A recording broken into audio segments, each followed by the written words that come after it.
What's for dinner? I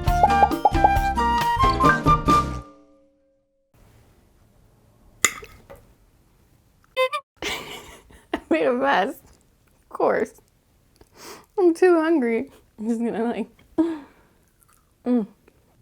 Hey everyone, I'm Chef Z and welcome back to my channel, Chef Z Cooks.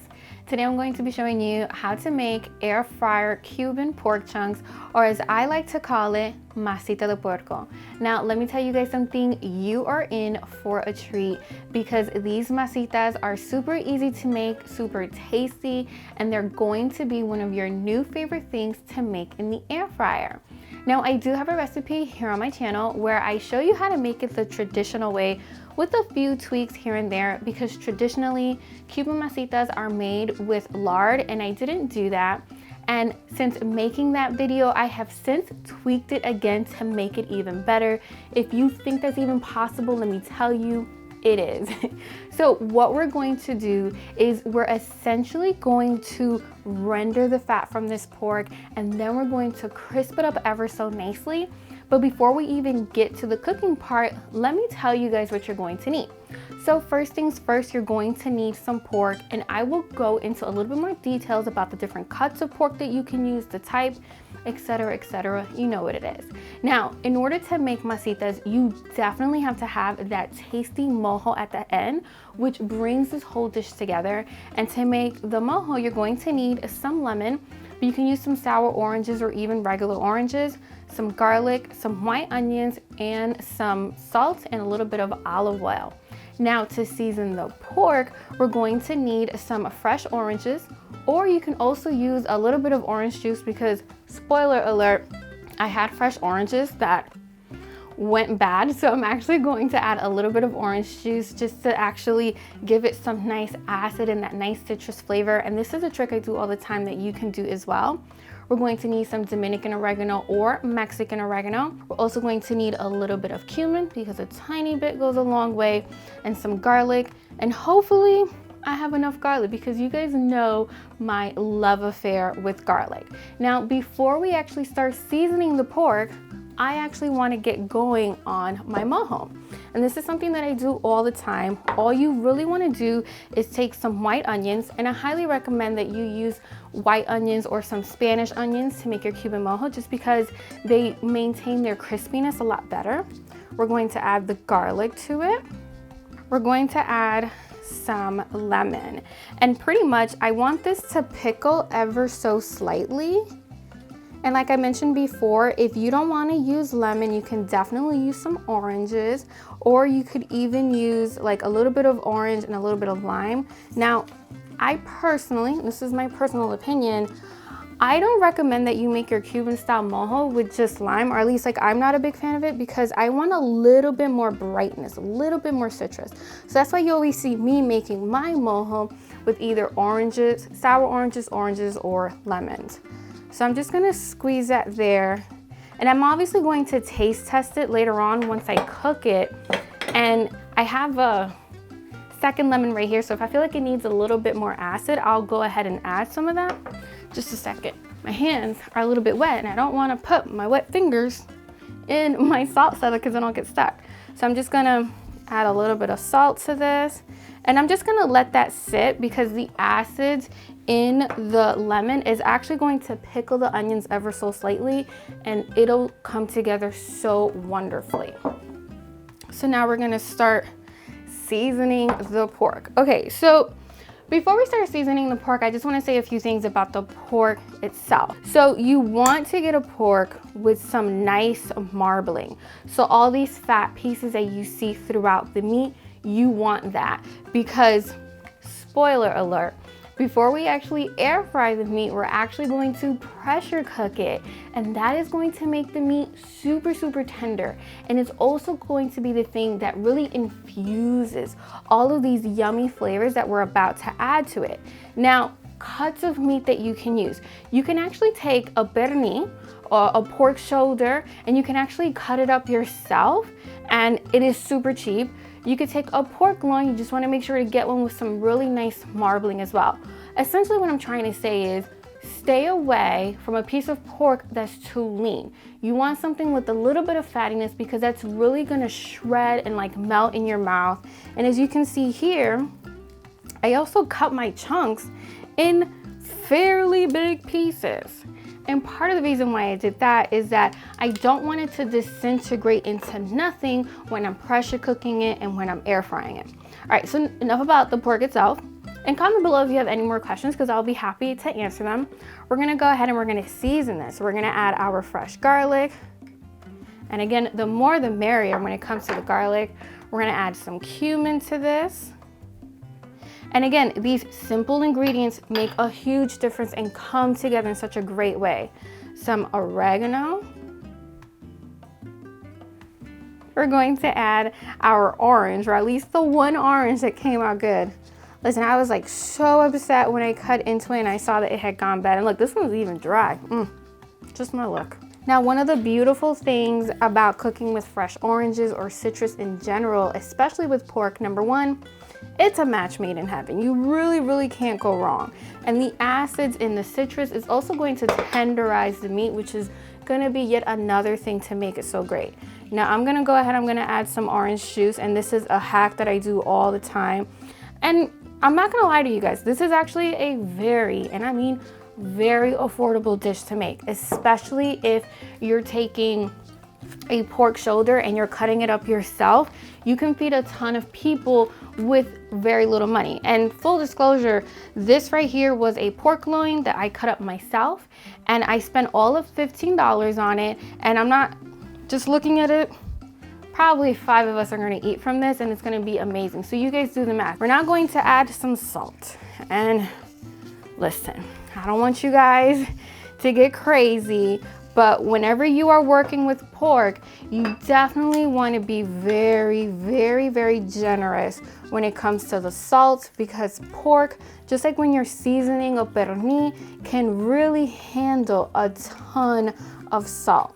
Now I'm just moving the pieces around because I want to make sure that I get the salt in there. Now the beauty about this is that because we're pressure cooking it, it's gonna really take in a ton of flavor. So I'm just gonna mix this one more time. And this is just so I can like really get to some of these chunks. And I'm gonna add salt again because the last thing we want is some masitas que están medio, bland. Desabrido. That was the word I was looking for. I was like, it was there. It was at the tip of my tongue. I almost had it. All right, so just gonna add the salt again. Now, another thing that I should mention is that pork does tend to sweat off the salt, which is yet another reason why it can really handle a good amount of salt. And by the way, I am using some kosher salt. If you're using fine table salt, that's gonna be a little bit more salty, so you do wanna kind of take it a little bit easy there.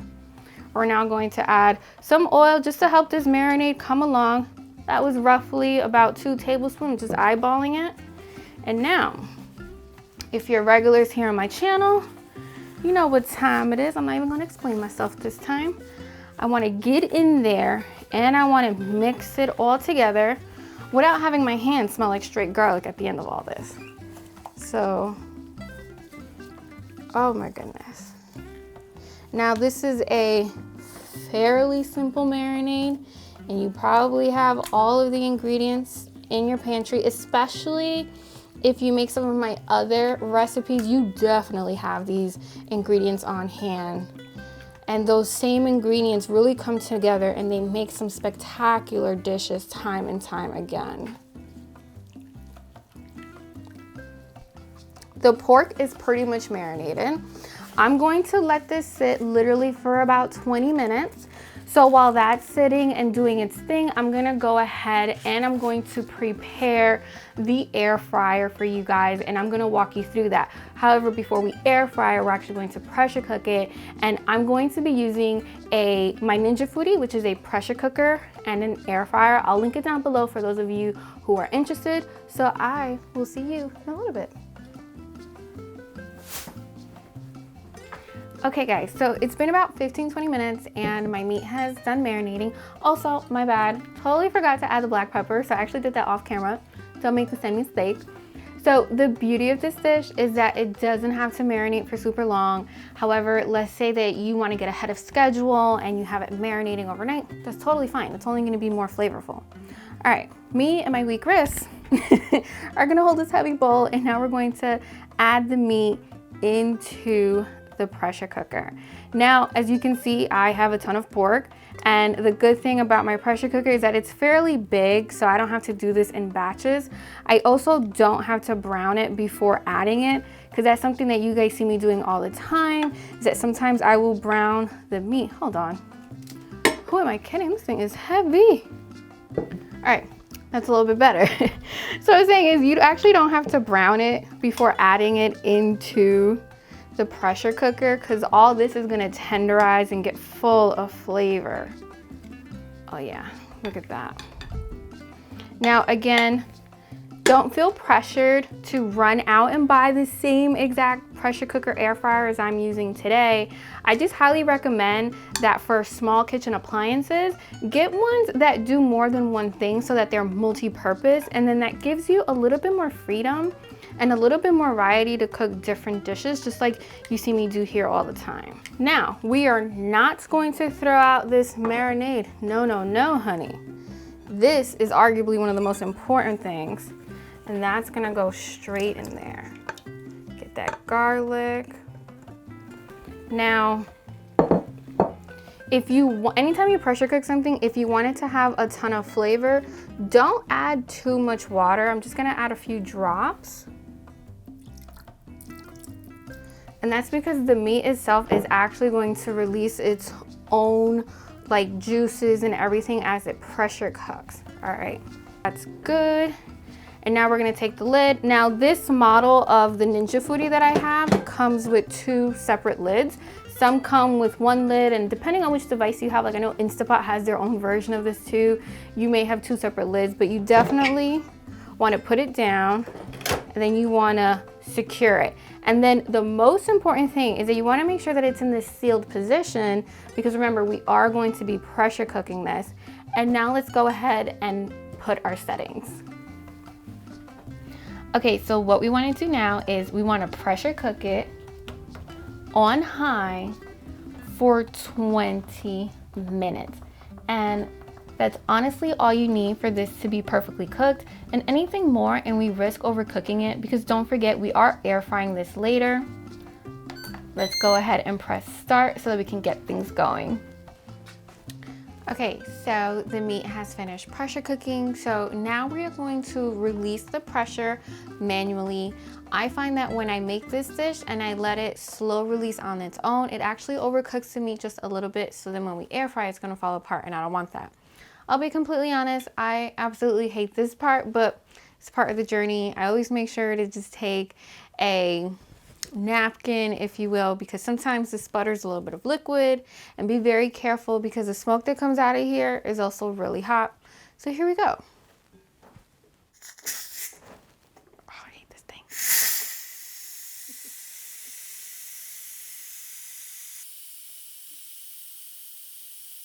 Okay, so I released the pressure. I didn't die. Didn't think I would, but you know what it is. All right, I'm gonna open this. It looks so good. Smells amazing. So what I'm gonna do now is I'm going to remove the meat, and then I'm going to prepare it for the next steps. Now, as you can see, this released a ton of juices, and we're actually not going to use the juices in this recipe. However, it's totally up to you. You don't have to throw it out. You can strain it, because that is stock, so you can strain it and you can use it for other recipes, like if you want to use that as the base of making a moto or even a hot sauce. Now, by the way, the meat is perfectly cooked right here, so if you want to snag a little taste, you totally can, because like I said, it's all the way cooked through. What the air frying is going to do is going to crisp it up and give it just a little bit more color. All right, I'm just going to get these last bits out. Okay, So because we're gonna air fry it, and we're actually going to air fry it in this thing right here, I'm gonna reset and I'll see you guys in like 2 seconds. Okay, so one of the beauties about this dish is that not only is it done really quickly, you don't need that much oil for it to crisp up. So I'm just going to add some regular oil, and you can use some olive oil if you want. And the reason why I'm adding just a tiny bit of oil is because this is really going to help it crisp up in the air fryer really, really nicely. And we want to be really gentle when we're tossing it with the oil, just because we don't want the meat to break apart. Just gonna add a little bit more oil. You just wanna add enough oil until that meat is glistening. And again, this is way better than deep frying it, which is how I normally make this whenever I make this on the stove. And honestly, ever since I've been making it this way, I haven't really made it on the stove, because this way is just so much faster, so much easier, and the cleanup is way quicker and easier as well. Okay, so I pretty much tossed that into the oil. So now we're gonna reset, and I'll see you in like 2 seconds. And we're back. So now we're going to place the meat into our air fryer. And my air fryer comes with this little plate. Yours probably does too. So you wanna make sure to place that in, because this wasn't in the pressure cooker. So don't forget to add that. So unlike when we were pressure cooking it, this time you actually have to worry about not overcrowding it. So you may have to air fry it in batches, which is totally fine, because we're actually not even going to air fry it for that long anyways. We're just going to air fry it long enough so that it develops some crispiness and nice color. I'm gonna add one more piece for good luck. Yeah, right there. And now let's go through all of the settings that you're gonna wanna put so that it comes out perfect. So now, just to air fry it, we wanna put air fry in our machine, which mine is going to be air crisp. I'm gonna leave it at 390 degrees, and then for the time, I just wanna put it to 10 minutes. I honestly may not even go the full 10 minutes, because I'm going to check it, and as soon as it has that beautiful color, I know it's ready. Okay, so the meat is practically done. I could cook it for a little bit longer, but it has the color that I like. Obviously, if you want the color to be a little bit richer, go ahead and cook it for a little bit more. As you can see right here, that's beautiful.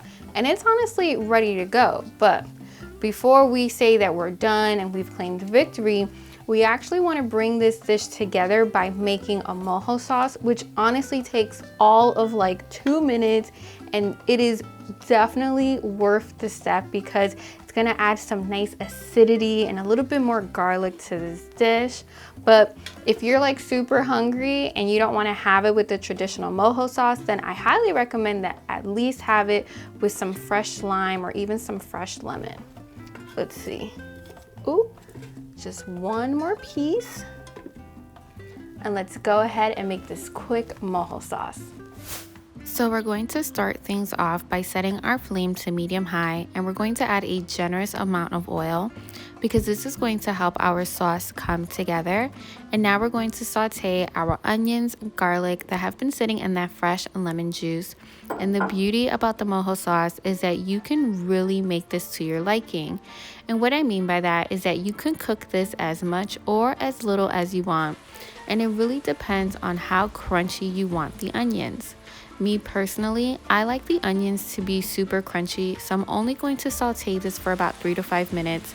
But whenever I am making this for guests, I'll actually cook it for a little bit longer, just so that the onions come out really nice and soft. And this is going to pair beautifully with the masitas. So there you guys have it. That's my recipe for some air fryer Cuban masitas. Now, before I let you guys go, I want to show you how I like to dress it up whenever I'm going to eat this. We're gonna take this yummy mojo, and I like to make a mess, of course, but no, I like to actually drizzle some over top, just like you see right here. And then you can choose either lemon or lime. I like to take some lime, and then just, come on, get out of there. Oh yes, we're in business, guys. I just like to squeeze a whole ton. And now, so excited. Oh my goodness.